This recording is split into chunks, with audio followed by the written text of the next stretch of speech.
Greetings, everyone, and welcome to another edition of Cosmetic Corner. My name is Chris Surek. I'm your moderator, and today we are very fortunate to have Dr. Brad Calobrace as our expert discussant. Dr. Calobrace is a very well-respected aesthetic plastic surgeon who has a specific expertise in aesthetic breast surgery. In addition to speaking and lecturing at the national and international level, he runs a very busy private practice in Louisville, Kentucky. We are truly grateful that he has taken time to visit with us today. Thanks for being here, Dr. Calobrace.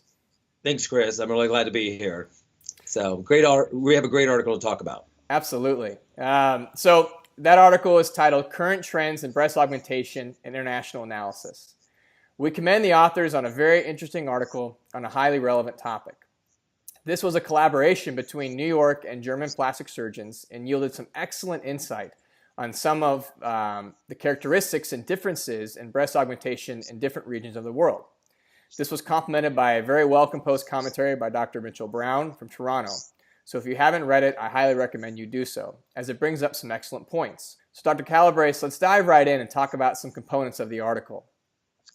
First, the authors bring up the concept of anatomic implants and cosmetic augmentation, which has been a debated topic in recent years. In the survey, 90% of US and Latin American surgeons do not use them, whereas in Europe, they are used more commonly. So what are your thoughts on this, and is there a role for anatomic implants and cosmetic augmentation?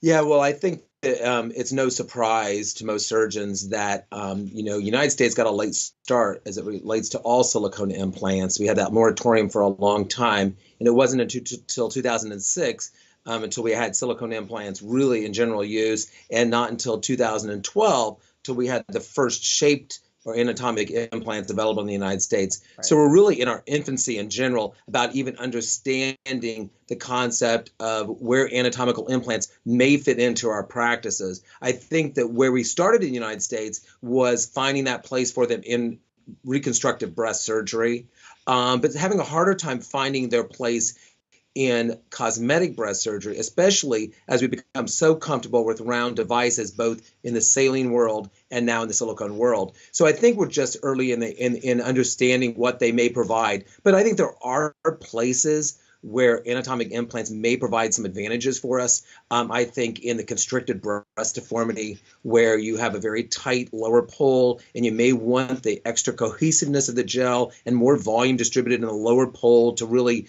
control the lower pole better than you can get with a smooth or round device.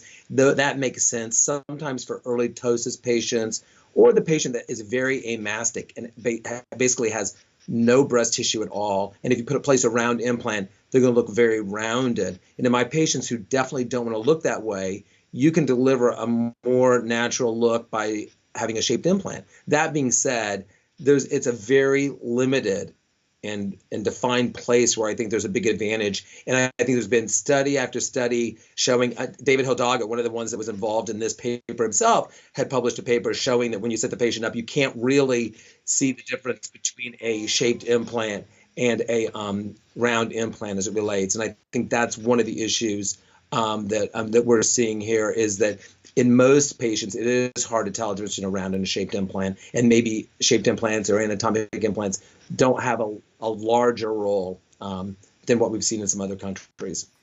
Excellent points. Excellent points. Now, in the article, they mentioned that in Europe, Latin America, and Asia, surgeons use mostly textured implants, whereas 85% of the U.S. surgeons that responded used mostly smooth implants. So Dr. Calobrace, talk to us about your preferences on textured versus smooth implants. Well, again, it's not surprising that the United States surgeons have had a propensity towards smooth implants, which was quite different from the rest of the world. And I think it came out of our poor experience with textured saline implants, where there was a lot of wrinkling and a high rupture rate with textured saline. So the United States surgeon became very comfortable using smooth silicone implants, and they work pretty darn well. But what we've learned, and what I've learned in my personal practice, is that there are some significant differences when you use a textured device.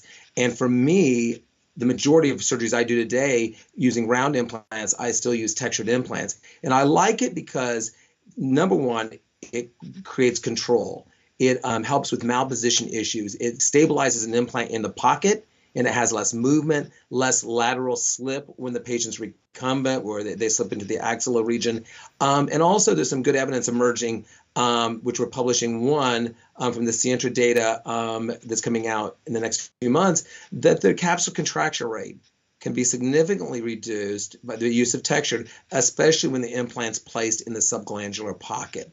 The submuscular pocket seems to be very protective against capsule contractures, but subglandular texture seems to help too in reducing that capsule contracture rate. For those reasons, I have found texture to be very beneficial. It's not also surprising that if you look outside the United States, many of the surgeons are more likely to place implants above the muscle in the subglandular pocket, especially in South America. And they find texture works very well there. And even some anatomic textured implants where you don't have the muscle sort of creating that anatomic look, that can be very beneficial. So I think that, there are advantages of texture, but texture also has some downsides. We've seen late seromas with textured implants, double capsule formation that can occur with textured implants. Especially now, there's a lot of conversation about BIA-ALCL, which is a large cell lymphoma, somewhat of a lymphoproliferative disorder, and that's really caused a lot of chatter and I think some concerns. And Dr. Mitch Brown sort of in his commentary sort of discussed a little bit that issue. And I think that we have to start looking at the risk benefits with texture versus smooth in light of some of this emerging evidence. And so I think the jury's still a little bit out. I think there are some significant advantages to texture. And if I have to divorce myself from textured implants, it's definitely then takes away all shaped implants and many of the advantages in control, especially in revisional breast surgeries that I see with textured. So I think time will tell. I understand why surgeons and myself are concerned as we see some of the evidence emerging with ALCL. And so, I would say textured's great, but I think we're going to have to find out over the next few months what emerges and what we're going to have to do with it.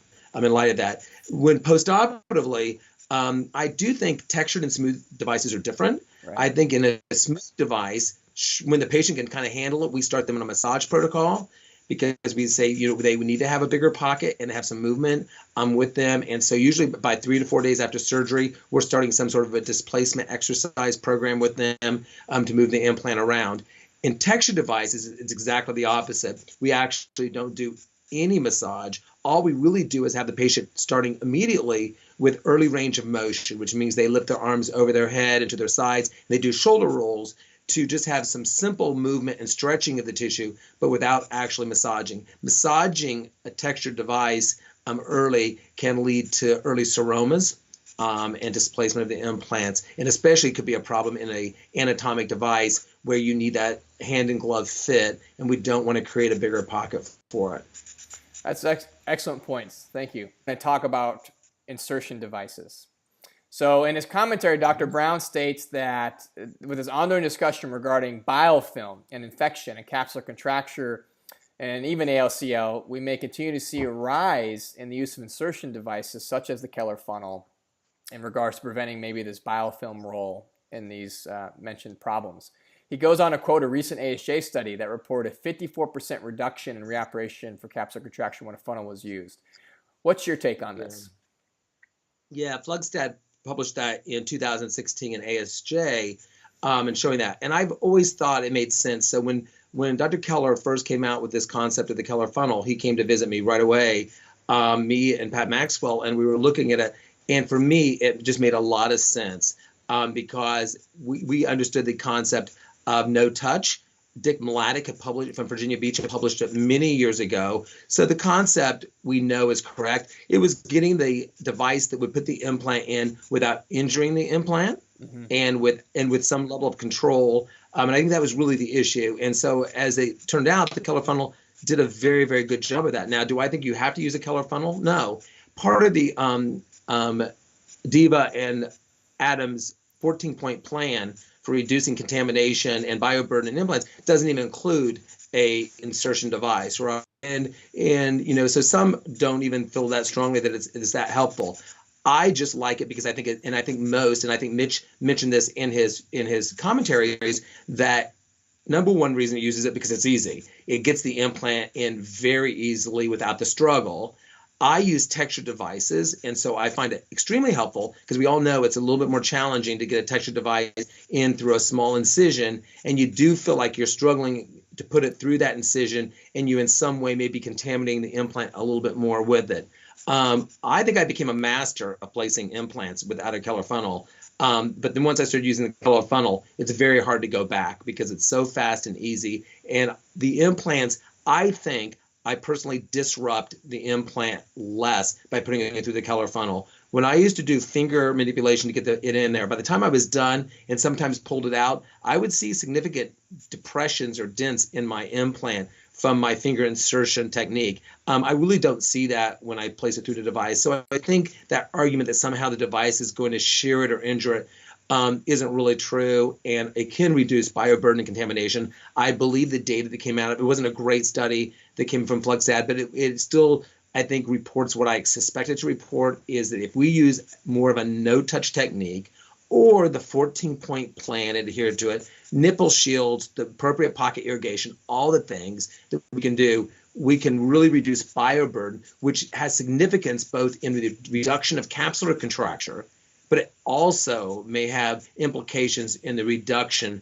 of ALCL, because there is some sense ALCL may be created by a gram-negative bioburden, whereas capsular contractures may be caused by a gram-positive bioburden. So in all those reasons, I think that an insertion funnel is going to increase its use, especially in the United States. And we'll see if we can get better studies over time that can help support the idea that it does reduce capsular contracture. Awesome. Well, Dr. Calobrace, that concludes our interview for this evening. I really appreciate you joining us. Thank you very much. You're welcome. Thank you very much, Chris. I enjoyed it. Bye, everyone. We'll see you next month.